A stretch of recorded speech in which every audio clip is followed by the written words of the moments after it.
하나님 앞에 목회를 잘 해야 되겠다, 그런 생각이 듭니다. 참 목회자의 잘못된 모습, 교회 지도자의 잘못된 모습이 참 복음에 얼마나 걸림돌이 되고, 심지어 또 전도사로서 섬기시는 분에게조차도 영적으로 바닥을 치게 하게 되는 것입니다. 그래서 저와 또 우리의 삶이 참 옆에 있는 사람들 눈에, 특별히 가족, 자녀들에게 우리의 삶의 바른 모습이 참 중요하지 않을까, 그런 생각을 또 해봅니다.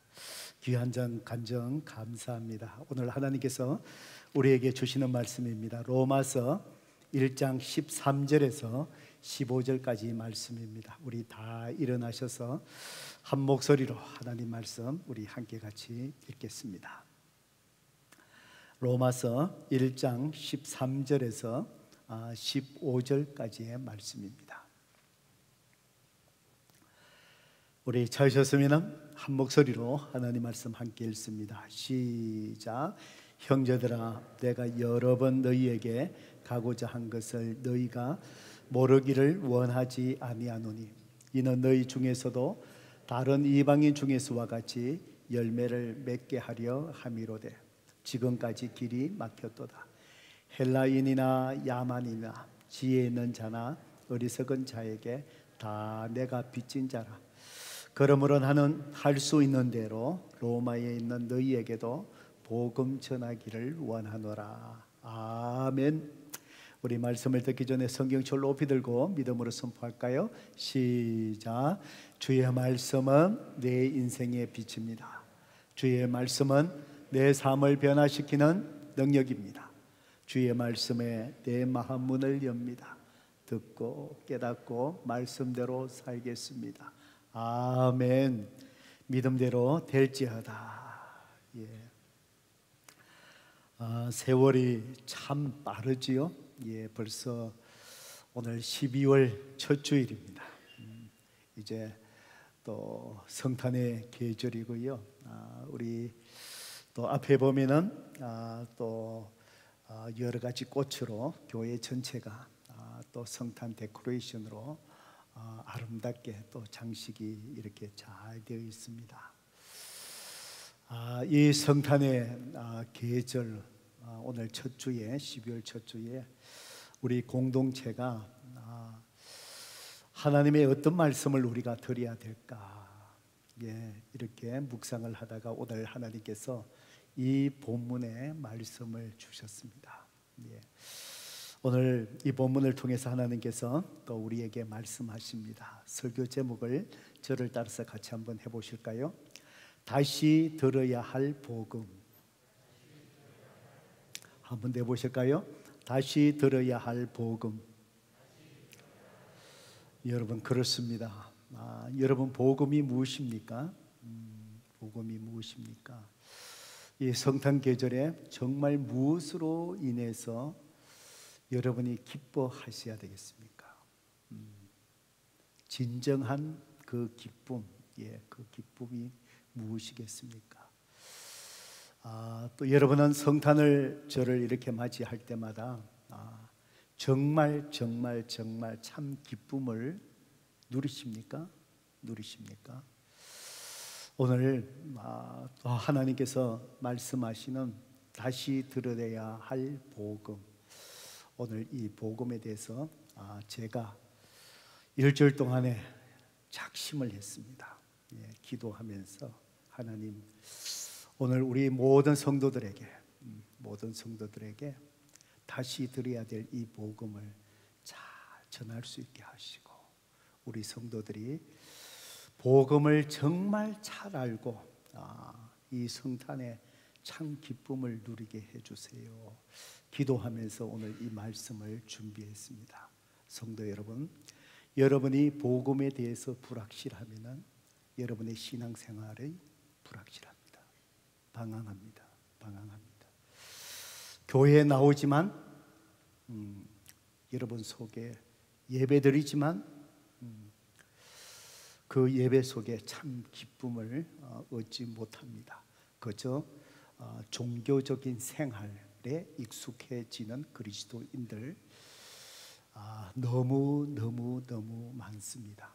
복음을 제대로 깨닫지 못하면, 유대인의 교육이 참 탁월하다라고 얘기합니다. 유대인의 우수성은 유대인의 교육에 있는 것 같습니다. 그 유대인의 교육은 뭐 특별한 것이 아니라 우리 성경 구약에 하나님께서 주신 하나님 백성의 교육의 방법입니다. 유대 교육의 탁월성 중에 하나는 유대인들은 자기 민족뿐만 아니라 자녀들에게 고난을 가르친다라는 것입니다. 그리고 고난의 부끄러운 역사를 꼭 기억하고 간직한다는 것입니다. 우리 한국 부모들은 자녀들에게 고난을 주지 않으려고 합니다. 무엇이든지 부모가 다 해주려 하고 편하게 살아가게끔 우리 부모가 희생하려고 합니다. 그렇지만 유대인들은 고난을 반드시 자녀들에게 가르칩니다. 구약 성경을 읽어보면 이스라엘 백성들은 정말 수치스러운 잘못들, 그 결과로 인해서 그들이 겪은 아픈 역사들, 하나님은 성경에 그대로 적나라하게 가감없이 그대로 다 기록하게 하셨습니다.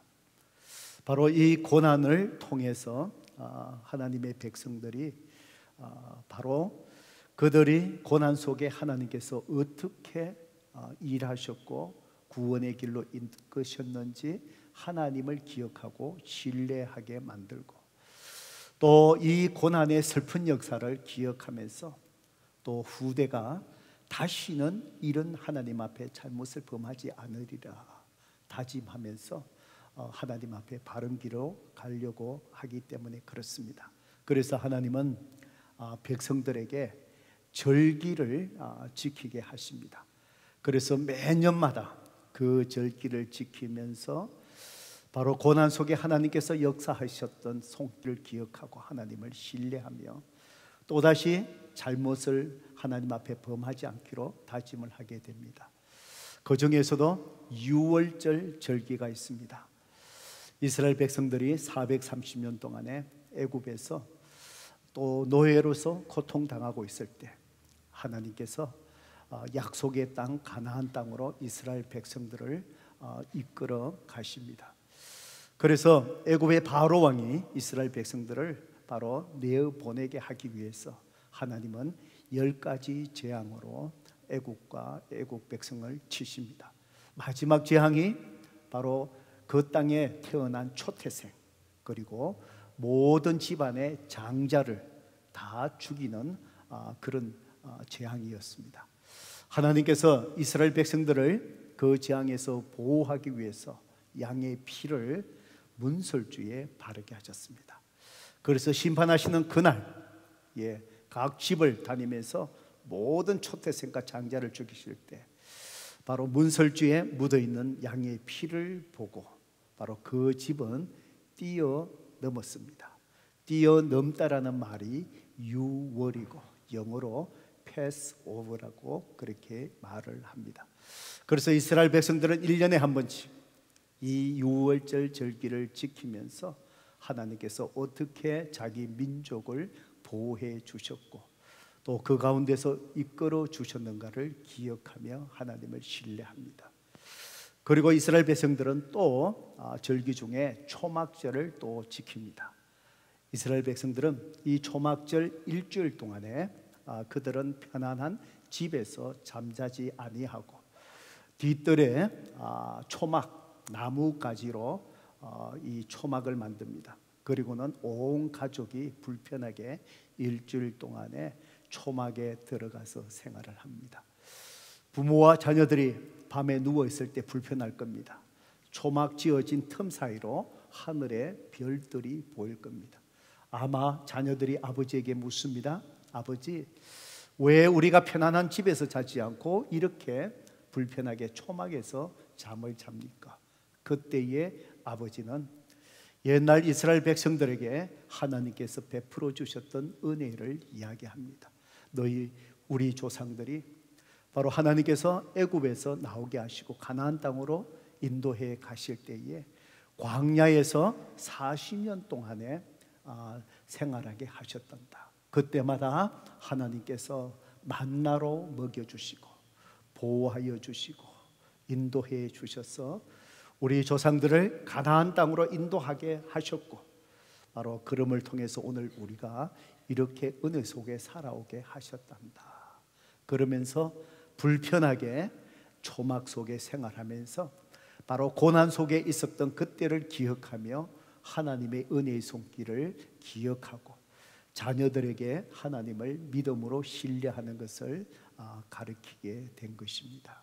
성도 여러분, 오늘 우리 그리스도인들에게 하나님의 우리를 향한 그 은혜를 잊지 않기 위해서 반복해서 우리가 기억하고 드려야 할 것이 있다면 무엇이겠습니까?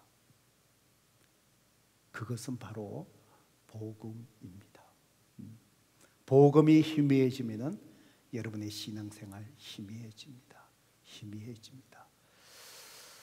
복음이 희미해지면 목사인 나도 영적으로 바닥을 칠 수밖에 없습니다. 교회가, 성도들이 복음이 분명하지 아니하면 교회는 세상 속에 엉뚱한 길로 가게 될 것입니다. 우리 전도사님이 오늘 아픈 그런 또 지난날 교회의 문을 닫게 되는 아픔을 얘기해 주셨습니다. 그 아픔 제가 짐작이 됩니다. 얼마나 아픔이 크고 낙심될까. 우리가 사람이 모이는 곳에는 부족하다 보니 이런 일 저런 일 교회 안에서도 생길 수 있습니다. 그렇지만 복음이 희미해지면 그런 어려움 속에서 이렇게 교회의 문을 닫게 되는 지경에까지 이르게 되지 않을까, 저는 그렇게 생각을 합니다.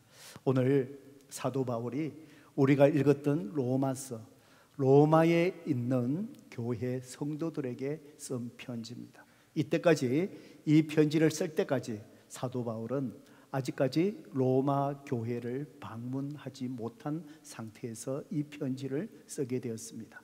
그래서 이 편지를 쓰면서 사도 바울이 자기가 꼭 로마에 방문하고 싶다 그러면서 이 편지를 쓰게 된 이유를 설명하면서 그 한 가지 이유를 오늘 이 본문에서 말씀해 주셨습니다.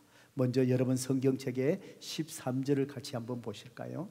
형제들아, 내가 여러 번 너희에게 가고자 한 것을 너희가 모르기를 원하지 아니하노니. 사도 바울은 정말 로마를 가고 싶었습니다. 로마 교회를 방문하고 싶었습니다. 그런데 혹시나 로마 교회 성도들이 아직도 사도 바울이 로마를 방문하지 않으셔서 로마 교회에 관심이 없거나 또 이렇게 할까 오해할까 싶어서 사도 바울이 이 편지를 쓰면서 내가 여러 번 여러분을 방문하려고 했다라는 자기의 마음을 먼저 말씀을 하십니다. 내가 가고자 애썼지만 가지 못했다 그러면서 이는 너희 중에서도 다른 이방인 중에서와 같이 열매를 맺게 하려 함이로되 지금까지 길이 막혔도다 그럽니다. 사도 바울이 로마 교회의 성도들을 만나고 싶었던 가장 중요한 이유는 바로 무엇이냐? 지금 다른 이방인들에게 사도 바울이 복음을 전하고 있는데 많은 열매들이 일어납니다. 놀라운 삶의 변화들이 일어납니다. 인생이 달라지는 것을 봅니다. 그런 열매들을 바로 로마에 있는 성도들도 이런 열매를 맺게 해주고 싶다. 그래서 내가 여러분의 교회 로마를 방문하려고 수없이 애썼지만 여러 가지 상황으로 길이 막혀 있었습니다 라고 사도 바울은 얘기합니다. 14절 헬라인이나 야만인이나 지혜 있는 자나 어리석은 자에게 다 내가 빚진 자라. 사도 바울은 예수님을 만나고 구원받고 보니까 내가 복음에 빚진 자다. 사도 바울은 그렇게 고백합니다. 내가 하나님의 주님을 사랑을 받고 보니 그 사랑을 나누어 줄 수밖에 없다. 그래서 나는 복음의 빚진 자가 되어서 너희들에게도 그 복음의 빛을 갖고 싶다라는 그런 의미에서 얘기하지요. 그러면서 15절에서 사도 바울이 얘기합니다. 그러므로 나는 복음의 빚진 자이기에 나는 할 수 있는 대로 로마에 있는 너희에게도 복음 전하기를 원하노라.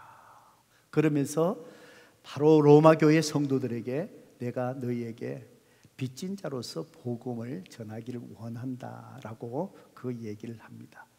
여러분, 이 말씀을 가만히 한번 생각해 보셔요.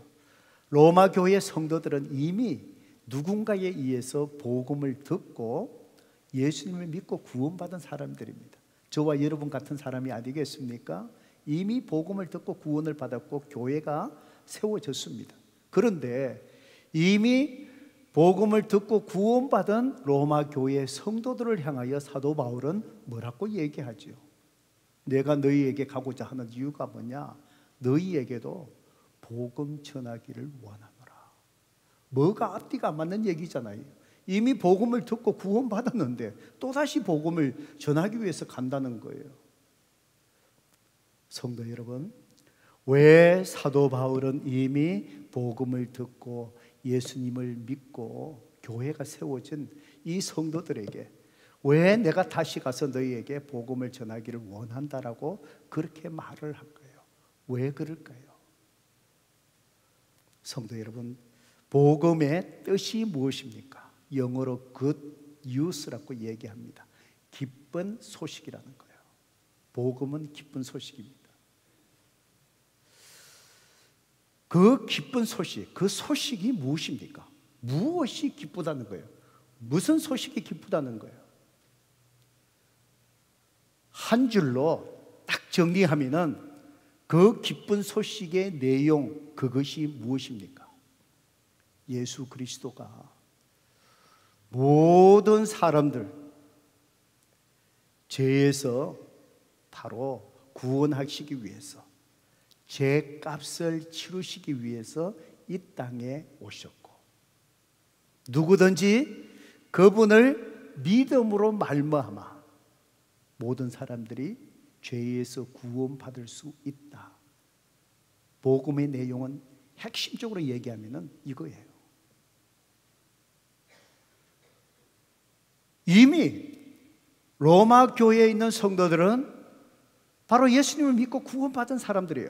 그런데 왜 다시 복음을 드려야 된다라고 사도 바울은 이야기할까요? 성도 여러분, 로마 교회 성도들이 아마 대부분이 오늘날 많은 그리스도인들처럼 기쁜 소식을 들었지만 예수를 믿었지만 그 기쁨이 진정한 자기의 삶 속에서 기쁨을 누리지 못하고 있기 때문입니다. 복음을 추상적으로 들었기 때문에 그렇습니다. 추상적으로 예수님을 믿었기 때문에 그렇습니다. 예수님이 내 죄를 위하여 이 땅에 오셨고 내 죄값을 치르셨고 내가 믿음을 통해서 구원받았다라는 이 복음의 기쁜 소식, 이 복음이 내 삶 속에 은혜로 녹아져서 체험되지 아니한 것, 즉 그 하나님의 복음이 나의 복음이 되지 않은 성도들이 의외로 많다는 것입니다. 로마 교회 성도들도 마찬가지고 그 복음이 내 삶 속의 은혜로 체험되지 않는 나의 복음이 되지 못할 때 그것은 내 삶 속에 기쁨의 소식이 되지 못합니다. 기쁨이 되지 못합니다. 사도 바울이 로마 교회 성도들에게 복음을 다시 드려야 된다라고 이야기한 것은 바로 복음이 그들의 삶 속에 은혜로 체험되었어. 이것이 그들의 삶의 중심이 되어 자신의 삶을 불태울 수 있는 기쁜 소식이 되어야 하기 때문입니다. 저는 지금까지 교회를 개척해서 지금까지 22년 동안에 오면서 우리 교회 처음 오시는 분들, 그분이 누구시라 할지라도 목사님이라 할지라도 대학 교수라 할지라도 신학교 교수라 할지라도 새로운 삶 클래스를 통해서 저하고 공부를 합니다. 복음을 전합니다. 복음을 확실하게 깨닫게 해드립니다. 지금까지 22년, 건 23년 오면서 제가 발견한 사실은 무엇인 줄 아십니까? 성도 여러분, 성도님들이 복음을 잘 모른다는 겁니다. 복음을 잘 깨닫지 못한다는 것입니다.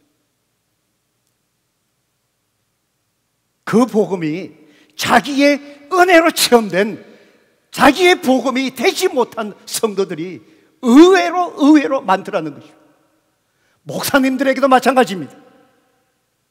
목사 안수를 받았지만 복음이 자기의 복음으로 은혜로 체험되지 못한 사람들 너무나도 많습니다. 사도 바울은 그래서 로마 교회를 향하여 너희들이 복음을 다시 드려야 된다. 내가 전하기를 원한다. 복음이 불분명하면 교회는 흔들립니다. 복음이 확실하지 아니한 성도들, 불량 그리스도인들이 양성이 됩니다. 가정에, 자녀들에게, 사이에 아무런 소금과 빛의 영향력을 미치지 못합니다. 기쁜 소식, 하나님의 복음이 나의 복음으로 은혜로 체험되지 못합니다. 오늘 저는 여러분에게 정말 복음의 기쁜 소식이, 하나님의 복음이 여러분의 복음이 은혜로 녹아진 체험된 복음이 되어서 정말 이 복음이 여러분의 인생의 기쁨이 되시기를 바랍니다. 예수님 한 분만으로 만족할 수 있기를 바랍니다. 그렇다면 복음이 무엇입니까? 오늘 제가 시간이 조금 걸릴지 모르겠어요.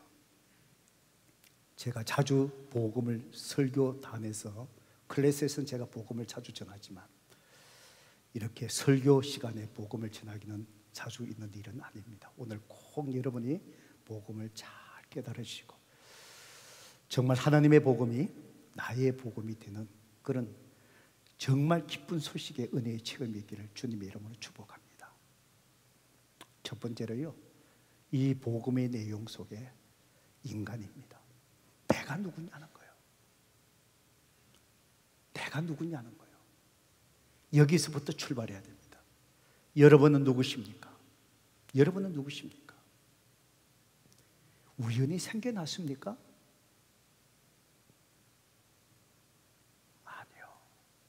아니요. 이 세상에 우연이라는 것은 절대 없습니다. 하나님을 모르는 사람은 우연이라는 표현을 씁니다. 운이 좋았다 그럽니다. 그 사람들은 하나님을 모르기 때문에 그런 표현을 하는 거예요. 이 세상에 우연이 없습니다. 여러분이 우연히 태어났습니까? 아니에요. 성경은요, 우리에게 분명히 얘기합니다. 우리 인간은요, 하나님이 나를 창조하셨다 그래요. 하나님이 나를 창조하셨다. 하나님의 다스림 안에서 우리 인간은 행복을 누리도록 우리 하나님께서 우리를 창조해 주셨다 그럽니다. 여러분 꼭 기억하십시오. 꼭 기억하십시오. 창세기 1장 27절을 같이 한번 읽어볼까요? 예, 같이 읽어봅니다. 같이 읽을까요? 시작. 하나님이 자기 형상, 곧 하나님의 형상대로 사람을 창조하시되 남자와 여자를 창조하시고 하나님이 그들에게 복을 주시며. 이 말씀 잘 보셔요. 여러분, 저와 여러분 남자와 여자를 누가 만드셨다고요? 성경은 하나님이라고 그럽니다. 제가 여기에 시계가 있습니다. 이 시계 오래전에 저는 좋아하는 것은 계속 씁니다. 예. 1초도 안 틀립니다. 아마 제가 오래전에 100불 미만으로 산 것 같습니다. 잘 맞습니다. 이 시계가 우연히 만들어졌을까요? 생겨났을까요? 아무도 우연히 생겨났다고 얘기할 사람 아무도 없을 겁니다.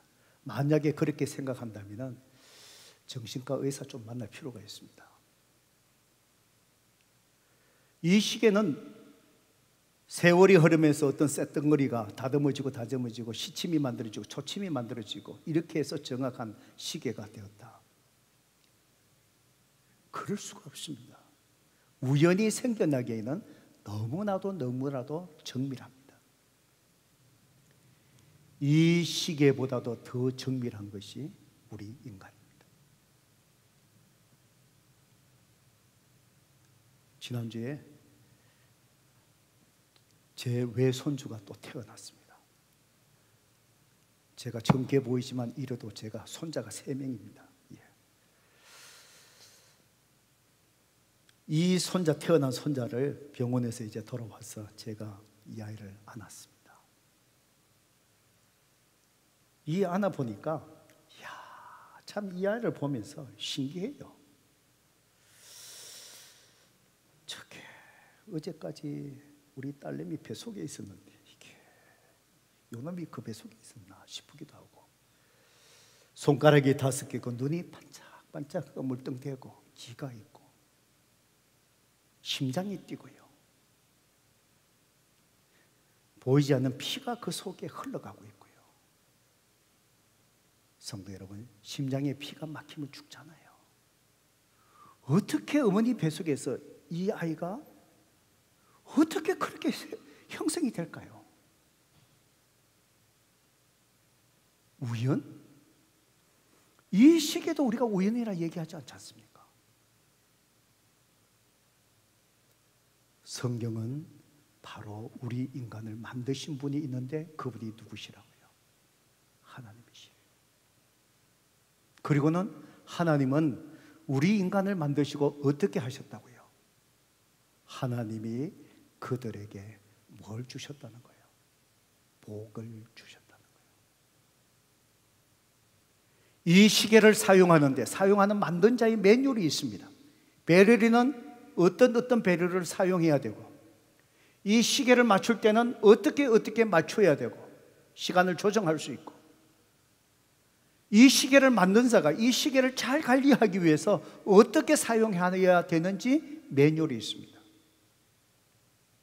하나님이 우리 인간과 세상을 만드실 때 그 매뉴얼을 우리는 뭐라고 얘기하죠? 창조 질서라고 이야기합니다.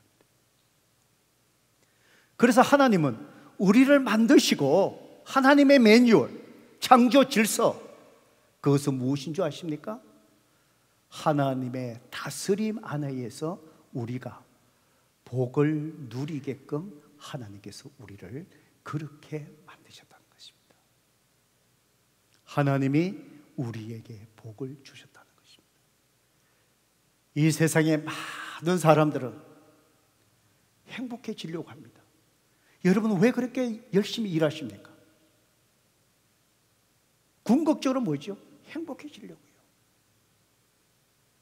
왜 더 큰 집을 이사 가시려고 하십니까?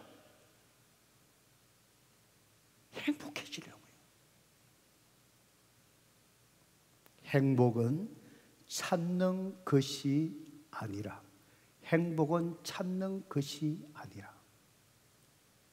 하나님의 창조 질서, 하나님의 다스림 아래에서 누리는 것입니다.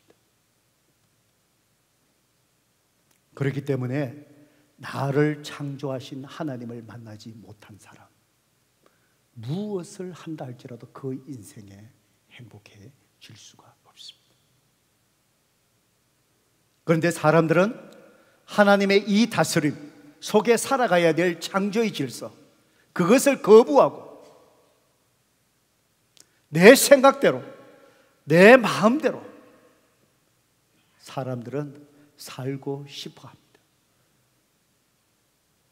하나님의 다스림을 거부하는 것, 그것을 성경은 뭐라고 얘기한 줄 아십니까? 죄라고 이야기합니다. 그런데 성경은 모든 인간은, 모든 사람은 죄인이다라고 이야기합니다. 로마서 3장 23절 보셔요.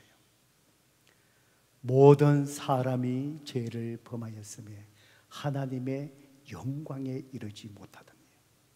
하나님의 영광 바로 뭘까요? 죄가 없는 완전한 하나님의 의를 이야기합니다. 모든 사람이 죄를 범하였으며 모든 사람이 하나님의 다스림을 거부했다는 거예요. 아담과 이브 이래요.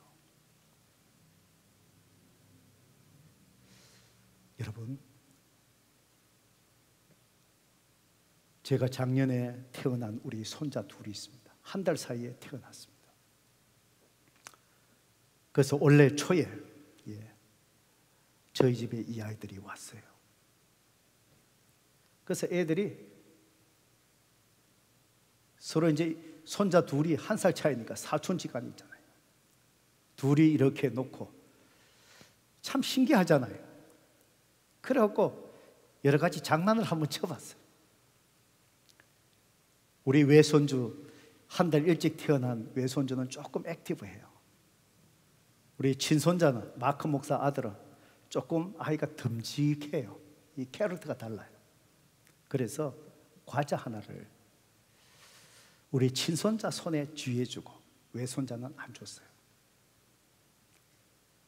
둘이를 이렇게 뒀거든요. 이 아이들이 어떻게 반응하는지 그걸 보고 싶어갖고 줬는데, 액티브한 우리 외손자, 한 달 빨리 태어난 그 녀석이 가만히 보니까 자기는 안 주고 옆에 애가 하나 갖고 있거든. 그 옆에 앉아있었는데 얼른 손이 가는데 뺏어갖고 지 입에 톡 찌드려 버린 거야. 이야, 제가 그걸 보면서 느낀 게, 인간은 죄인이구나. 죄인이구나. 누가 가르쳐준 것도 아닌데, 가르쳐준 것도 아닌데 금방 태어난 모든 사람이 죄인이다. 아담과 이브 이래로요, 모든 인간은 죄의 성품을 갖고 태어나니까 죄인이에요. 또 죄인인 것은 죄의 성품을 갖고 태어나다 보니까 실제로 죄를 짓는 거예요. 다른 아이 손에 있는 아이 과자를 빼앗아 집에 넣어버린 거예요. 욕심이잖아요. 죄의 성품이 욕심으로 나온 거예요. 그걸 갖고 빼앗아 버린 거예요. 죄의 성품으로 태어나서 인간은 죄인이고, 그것 때문에 죄를 지으니까 저와 여러분이 죄인이에요. 그런데 더 무서운 것은 무엇인 줄 아십니까? 이 죄의 결과입니다. 이 죄의 결과가 성경은요, 죽음이라고 얘기합니다. 로마서 6장 23절의 말씀을 보셔요. 죄의 삭은 뭐라고요? 사망. 여러분, 이걸 여러분 잘 이해하셔요. 죄가 얼마나 무서운지. 하나님이 저와 여러분을 만드실 때 육적인 존재로 만드신 육이 있어요. 그리고 우리 속에 양심이 있고요, 지정의가 있고요, 알고 깨닫고 정 느끼고요, 감정이 있죠. 의지가 있어요. 내가 이렇게 하겠다. 그 부분이 혼의 영역이에요. 하나님이 혼적인 존재로 만드셨어요. 이것이 혼의 영역이 사람마다 겉으로 드러나는 것이 바로 뭐냐? 그 사람의 인격이에요. 사람마다 인격이 다 틀리죠. 그게 혼의 영역이에요. 그리고 하나님은 사람에게만 또 하나의 존재로 만드신 것이 뭐냐면은 영적인 존재예요. 보세요. 우리의 육적인 존재, 하나님 육으로 만드신 것은요, 우리가 지금 바깥과 소통을 해요.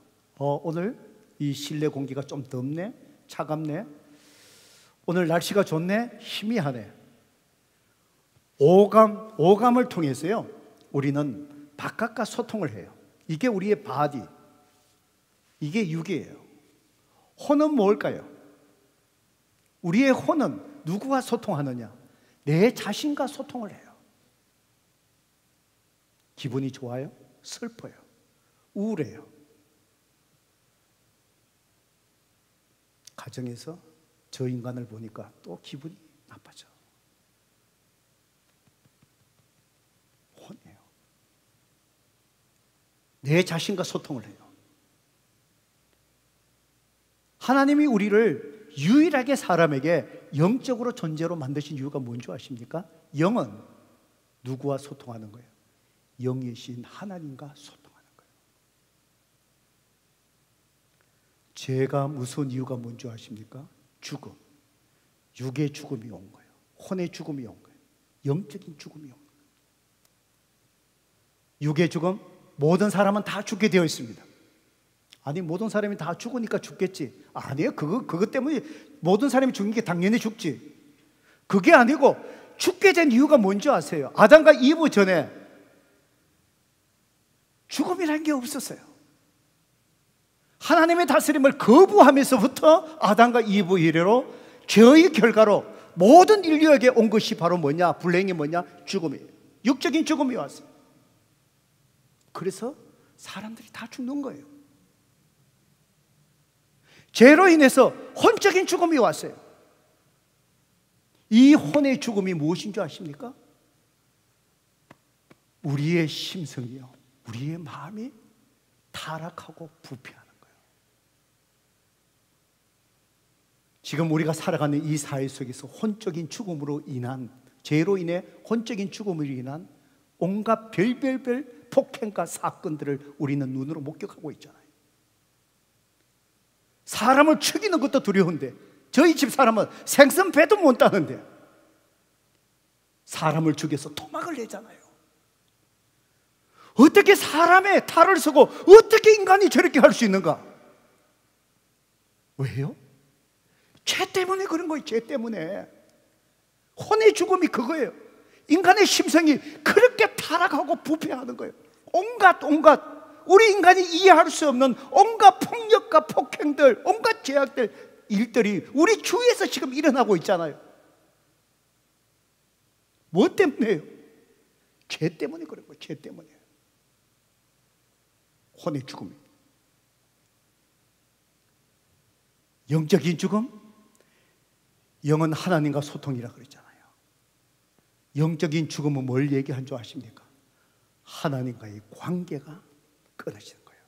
분리, 세퍼레이션이에요. 어쩌면요, 이것은 인간의 최고의 비극입니다. 여러분 생각해 보세요. 하나님의 도움 없이 여러분 이 하루하루 살아갈 수 있으십니까? 아니에요. 우리가 팬데믹을 통해서 반드시 성도 여러분 깨달으셔야 됩니다. 인간이, 저와 여러분이 얼마나 연약한 존재인지, 하나님의 도움 없이 살아갈 수 없는 존재인 것을 우리가 이 팬데믹을 통해서 깨달으셔야 돼요. 바이러스 하나 때문에 모든 것이 무너졌잖아요. 모든 것이 닫혔잖아요. 세계의 모든 삶의 질서가 다 바뀌어버렸잖아요. 아무리 테크놀로지가 발달되고 인간이 뛰어나다 할지라도 조그만 바이러스 하나를 컨트롤하지 못하고 인간은 그렇게 무력하게 모든 세계 경제가 지금 뒤흔들려 버리잖아요. 오미크론이나 새로운 변이가 또 올라오잖아요. 미래를 예측하신 분들은 그런 얘기합니다. 앞으로 우리가 생각지 못하는 어떤 강력한 팬데믹이 올 거라고요. 전염병이 올 거라고요.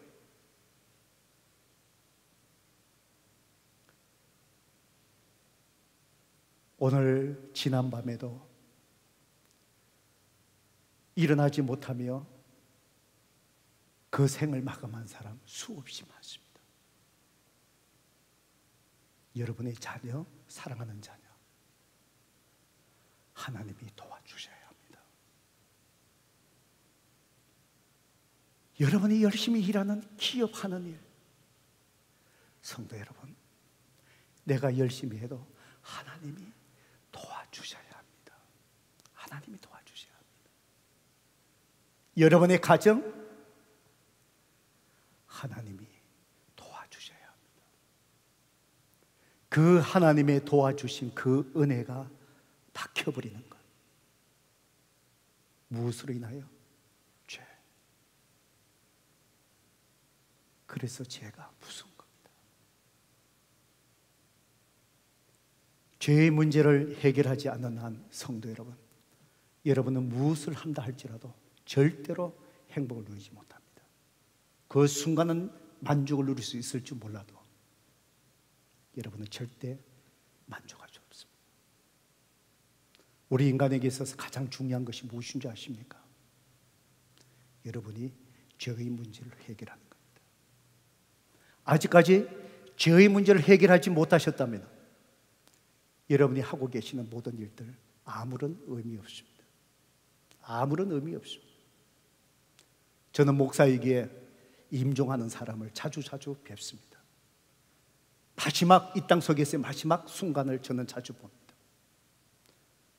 그분들에게 소유했던 재산 아무 소용이 없습니다. 심지어 사랑하는 가족들 그 곁에 있지만 아무런 소용이 없습니다.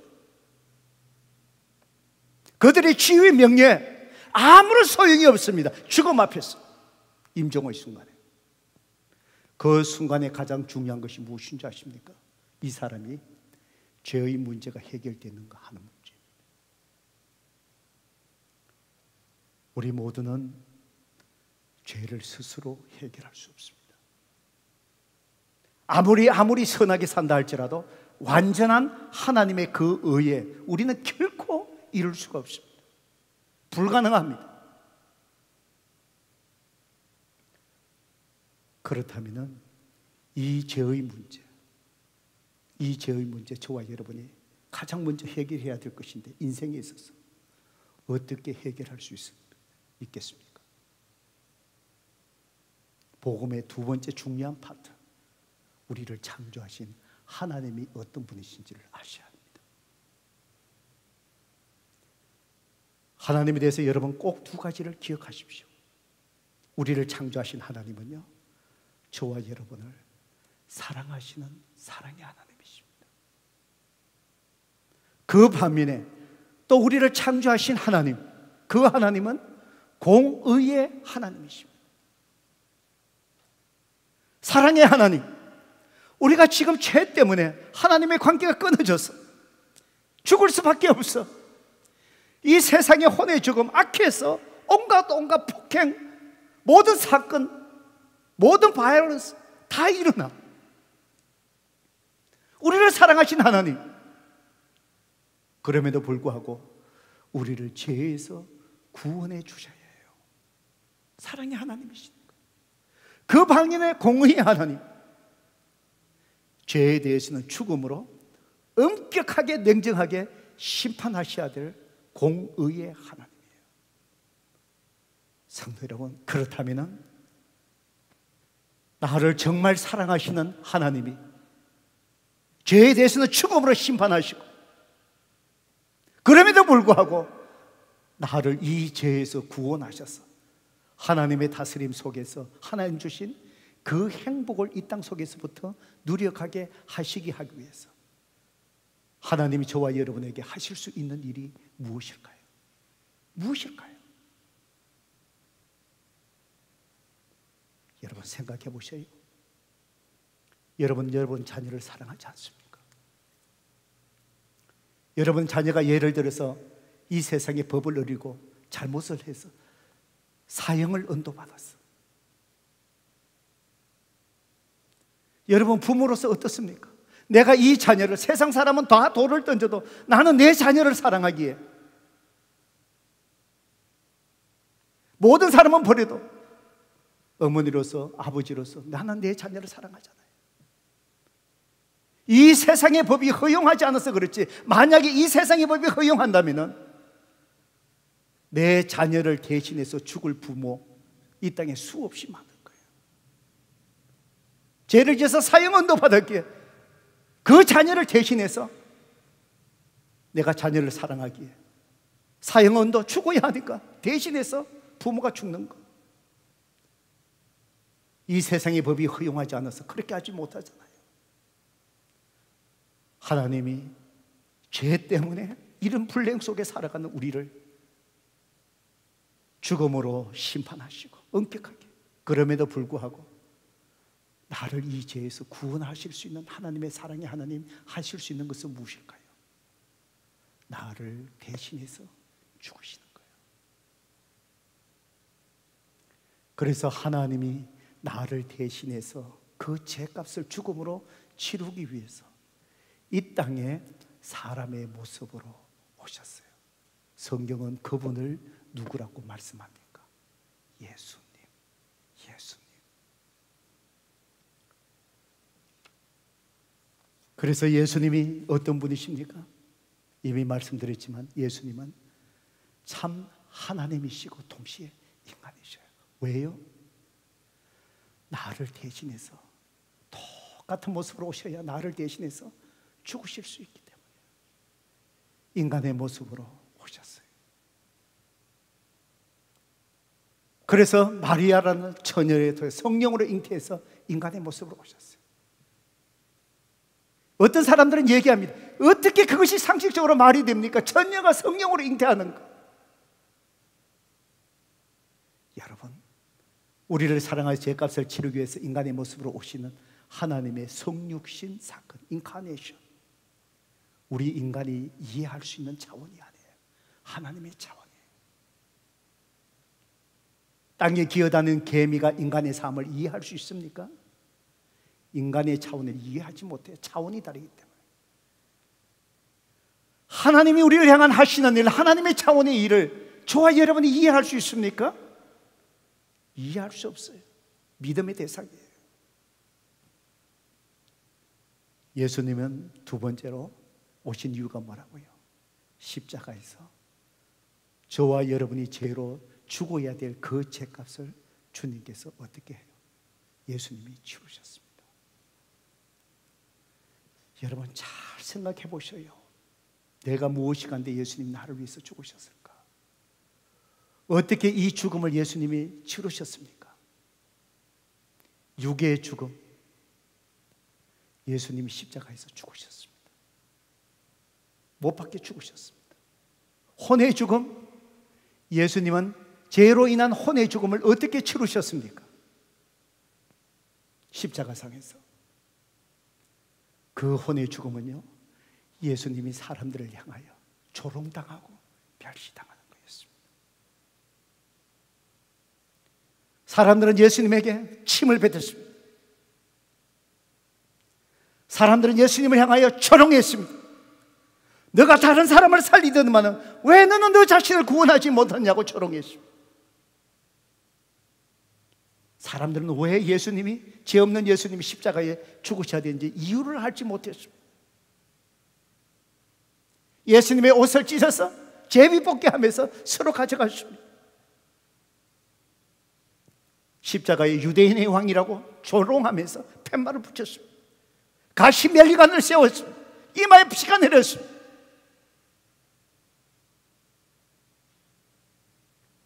그것이 무엇입니까? 저와 여러분이 죄로 인하여 죽어야 될 혼의 죽음을 주님이 치르고 계셨다.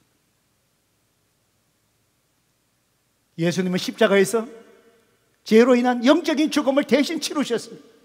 영적인 죽음은 하나님과의 은혜가 끊어지는 것이라 그랬습니다. 하나님 앞에 버림받는 것이라 그랬습니다. 예수님이 십자가에서 영적인 죽음을 어떻게 치르셨습니까? 주님은 십자가에서 죽으실 때 마지막 7마디를 하셨어요. 그 중에 한마디 뭐라고 하신 줄 아십니까? 엘리 엘리 사박다니 라마 사박다니, 나의 하나님, 나의 하나님, 어찌하여 나를 버리시나이까? 예수님은 그 순간에 하나님으로부터 철저하게 버림받았습니다. 십자가를 지는 고통보다도, 사람들에게 멸시를 당하는 혼의 죽음을 치르는 그 순간보다도 예수님에게 더 고통스러운 순간이 무엇이냐면 하나님 앞에 버림받는 거예요. 영적인 죽음을 경험하는 거예요. 엘리 엘리 라마 사박다니, 나의 하나님, 나의 하나님, 어찌하여 나를 보시나이까? 주님도 절규하고 울으셨고 제가 인간의 감정을 통해서 상상해 보면 하나님도 예수님을 그렇게 버리시고 뒤돌아서셔서 예수님 하나님도 한없이 흐느끼셨을 것 같아요. 그래야만이 하나님의 형상대로 지음받는 사랑하는 저와 여러분이 죄에서 구원받을 수 있었기에 철저하게 그 순간에 하나님은 예수님을 버리신 거예요. 독생자를.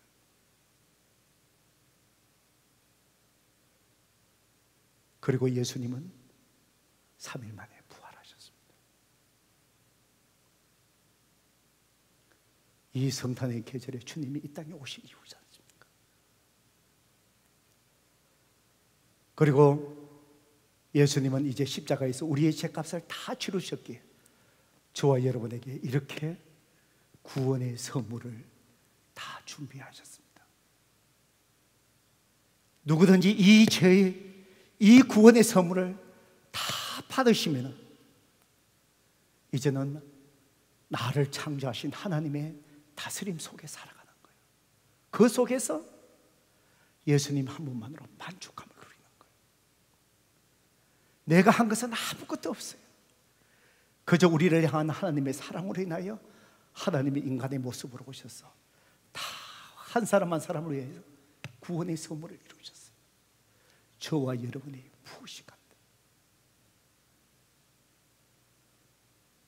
우리는 하나님 앞에서 저와 여러분이 이렇게 귀한 사랑받는 존재라는 겁니다.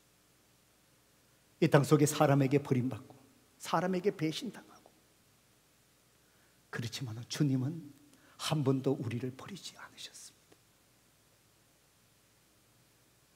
십자가에 주님의 손에 못을 박았지만 그 사람도 주님은 버리지 않으셨어요. 그를 위해서도 주님은 십자가에서 이 구원의 선물을 준비하신 거예요. 우리를 향한 하나님의 사랑입니다. 우리가 이 구원의 선물을 어떻게 받을 수 있습니까? 모든 사람을 위해서 선물을 했지만 한 사람 한 사람이 받지 않는다면 이 선물은 그 사람에게 선물이 될 수가 없어요. 이 선물을 받는 자만이 십자가에 준비한 주님의 그 구원의 선물이 나의 선물이 되는 거예요. 이 영생의 선물, 구원의 선물을 저와 여러분이 어떻게 받을 수 있습니까? 성경은 이 선물을 받는 것이 우리가 3가지로 복음 앞에 리스폰드를 해야 된다고 성경은 얘기합니다. 첫 번째로 성도 여러분, 회개하셔야 됩니다. 요한일서 1장 9절에 보면은 만일 우리가 우리 죄를 자백하면 그는 미쁘시고 의로우사 우리 죄를 사하시며 우리를 모든 불의에서 깨끗하게 하실 것이요 용서하신대요. 뭐 하면은요? 자백하면. 회개의 의미는 자백이에요. 자백은 무슨 뜻인 줄 아십니까? 내가 죄인입니다. 동의하는 거예요. 성도 여러분, 하나님 그렇습니다. 내가 하나님의 다스림 속에 살아가야 될 존재인 것을 모르고 내 생각대로 살았습니다. 내 감정대로 살았습니다. 세속적으로 이끌린 대로 제가 살아갔습니다. 하나님, 내가 죄인입니다. 용서하여 주세요. 깨닫고 뉘우치고 그리고 하나님의 다스림 속에 벗어나 있었던 내 삶에서 다시 하나님께로 내 삶을 되돌리는 거예요. 이것이 회개입니다. 두 번째로 예수님을 구세주로 믿으셔야 합니다.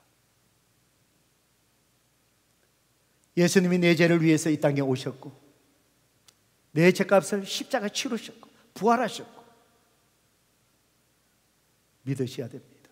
에베소서 2장 8절 너희는 그 은혜로 인하여 믿음으로 말미암아 구원을 받았으니 이것은 너희에게 난 것이 아니요 하나님의 선물이라.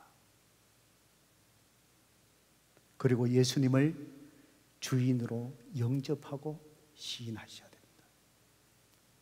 로마서 10장 9절 보세요. 내가 만일 예수로 주로 시인하며 또 하나님께서 그를 죽은 자 가운데 살리신 것을 내 마음에 믿으면 구원을 받으리라.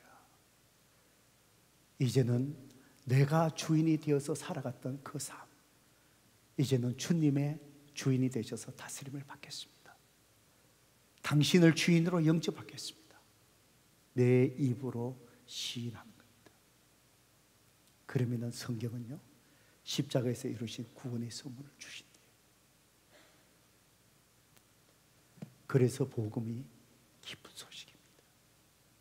이 구원의 선물을 받고 나면은 주님이 내 삶을 다스리세요. 주님이 내 생명을 언제 취해가실지 모르지만 이제 두렵지 않아요. 죽음은 내 영혼이 육에서 분리되는 거예요. 그러면 영혼이 어디에 가 있겠습니까? 성경은 천국 아니면 지옥이래요. 예수님을 구세주로 믿고 영생의 선물을 얻은 자, 내가 이 땅 속에 육체의 죽음을 당할 때 육체에서 분리된 내 영혼이 천국에서 영원히 살 것이래요. 그 천국의 삶, 지금 이 땅 속에서 시작이 됩니다. 주님의 다스림 속에서 우리가 가진 것에 관계없이 우리는 하나님의 다스림 속에서 행복, 만족을 누리는 겁니다. 성도 여러분, 여러분은 이 구원의 선물을 받으셨습니까?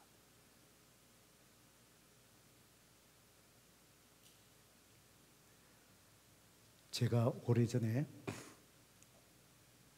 한 분의 신방하면서 이분의 구원에 대해서 점검을 해야 되겠다 싶어서 교제하면서 자연스럽게 제가 이분에게 질문을 던졌습니다. 이분은 교회 20년 이상을 다니신 분입니다. 직분을 갖고 있습니다. 집사의 직분도 있었습니다. 죄에서 예수님 믿고 죄에서 구원받았습니까? 그분이 말합니다. 제 아버지가 장로님이셨고 할아버지가 장로님이셨고 우리는 오래전부터 기독교 가정에서 저는 어릴 때부터 자라났습니다. 제가 정색을 하며 그분에게 말씀드렸습니다. 아니요. 제가 집사님에게 질문한 것은 예수님을 믿고 죄에서 구원받으셨냐고 제가 질문을 드렸습니다. 그분이 멈칫했습니다. 생각을 하더니만은 얘기합니다.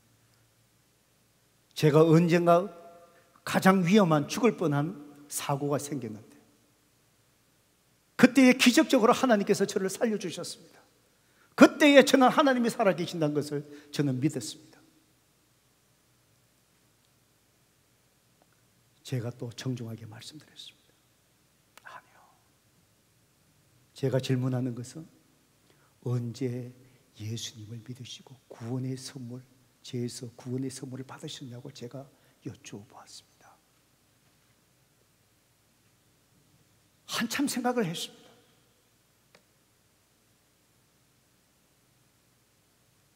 제가 그러면서 오늘 제가 긴 시간을 통해서 그분에게 복음을 전했습니다. 그분에게는 제가 이렇게 길게 안 전했습니다. 짧게. 십자가에서 이런 주님의 이 구원의 선물을 받으시는데 성경은 회개해야 된다고 합니다. 그리고 예수님을 이런 예수님을 믿어야 된다고 합니다. 주인으로 시인하고 영접하시고 시인하셔야 된다고 합니다. 집사님의 지난날 인생의 여정 속에서 회개하며 구세주로 믿으며 주인으로 시인하며 영접했던 그 주님과의 만남 사건이 있으셨습니까?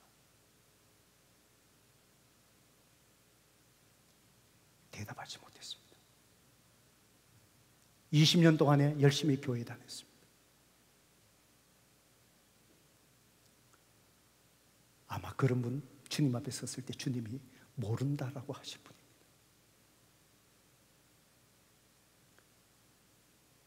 그분에게 정중하게 말씀드렸습니다. 구원의 선물을 받으십시오. 그리고는 그날 그분이 예수님을 믿었습니다. 영적 기도하고 난 다음에 한없이 우십니다. 20년 교회를 다니셨는데 주님을 제대로 만나지 못하고 구원의 선물 받은 것으로 착각하고 집사라는 직분을 달고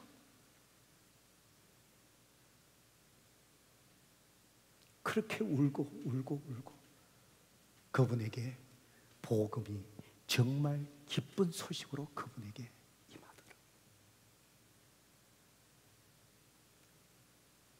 우리의 생명 주님이 거둬가신다면 오늘도 지금 이 순간 우리는 떠나야 합니다. 우리 총회 지난 제가 총회장으로 섬기다 보니까 플로리다에 계시는 젊은 목사님이 갑자기 심장마비로 쓰러져서 소천하셨다고 연락을 받았습니다. 플로리다의 지방의 회장으로 섬기고 계셔서 제가 그분하고 카톡을 주고받으며 지방의 30개 지방회를 전국으로 제가 다 돌아보니까 그분의 카톡을 다시 열었습니다. 이제 4살 된 딸 아이 하나 둔 젊은 목회자였습니다. 그 프로필에 그 아이가 노래하는 걸 갖다가 비디오로 찍은 영상을 올렸더라고요. 제가 눌려봤습니다. 예쁜 4살 된 딸이 노래를 합니다. Jesus loves me, this I know, for the Bible tell me so. 아마 그 목사님이 소천하시지 않으셨다면 이 찬송이 그냥 평범하게 들렸을지 모르겠습니다.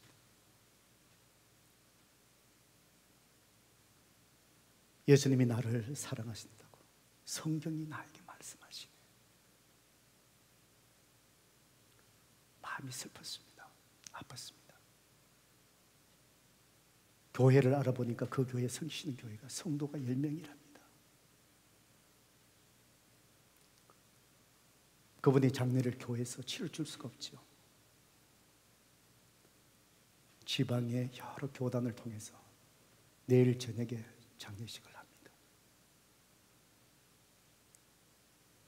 그리고 제 목회 코칭에 헌금하신 분, 성도님들 헌금, 제가 그 사모님에게 그 소식을 듣자마자 사모님 생활에 쓰시라고 3,000불 보내드렸습니다. 개인적으로. 마음이 참 아팠습니다. 목회자도 하나님이 부르시면 가야 합니다. 여러분도 오늘 밤에 하나님이 부르신다면 모든 걸 내려놓고 가셔야 됩니다. 그 순간에 우리의 인생 속에 가장 중요한 것이 무엇이겠습니까? 영생의 선물입니다. 영생의 선물입니다. 오늘 여러분은 영생의 선물을 받으셨습니까? 받으셔야 합니다. 받으셔야 합니다. 더 넣기 전에, 더 넣기 전에. 정말 행복하게 살고 싶습니까? 영생의 선물을 받으셔야 됩니다. 그래야 여러분이 하는 일에 의미가 있습니다. 더 넣기 전에, 더 넣기 전에. 이 시간 우리 기도하실 때에 저를 따라서 기도하십시오. 이미 여러분이 영생의 선물을 받으신 분들, 이제 확신하는 마음으로 제 기도를 한마디 한마디 따라하십시오. 오늘 여러분 생각해 보세요. 내가 영생의 선물을 받지 못했다. 오늘 마음을 다해서 제 기도를 한마디 한마디 마음을 다해서 따라하십시오. 주님이 영생의 선물을 이 시간 주십니다. 저를 따라하시기 바랍니다. 하나님 아버지, 나는 죄인입니다. 주님은 하나님이시고 사람이신 것을 믿습니다. 내 죄를 위하여 십자가에 죽으신 것을 믿습니다. 3일 만에 부활하신 것을 믿습니다. 예수님을 나의 주인으로 모셔드립니다. 나에게 영생의 선물을 주셔서 감사합니다. 예수님의 이름으로 감사하며 기도했습니다. 아멘. 하나님 아버지 감사합니다. 오늘 부족한 종이 긴 시간, 어쩌면 오늘 이 자리에 있는 사람들에게 그 인생 속에 가장 중요한 시간이었고 가장 중요한 말씀이었는지도 모릅니다. 하나님 아버지, 오늘도 전한 말씀, 불필요한 말씀 다 제거하시고 하나님의 복음의 말씀만이 저들의 심령 속에 남아있게 하여 주시옵소서. 이제는 이 복음이 정말 저들에게 진정으로 기쁨을 주는 저들의 복음이 될 수 있도록 성령 하나님 역사하시고 한평생 주님이 부르시는 그날까지 절대로 흔들리지 아니하며 주인 대신 주님만을 섬기며 주님 한 분만으로 만족하며 주를 위하여 살아갈 수 있는 귀한 하나님의 백성들 되게 하시옵소서. 예수 그리스도의 이름으로 간절히 축복하며 기도드리옵나이다. 아멘.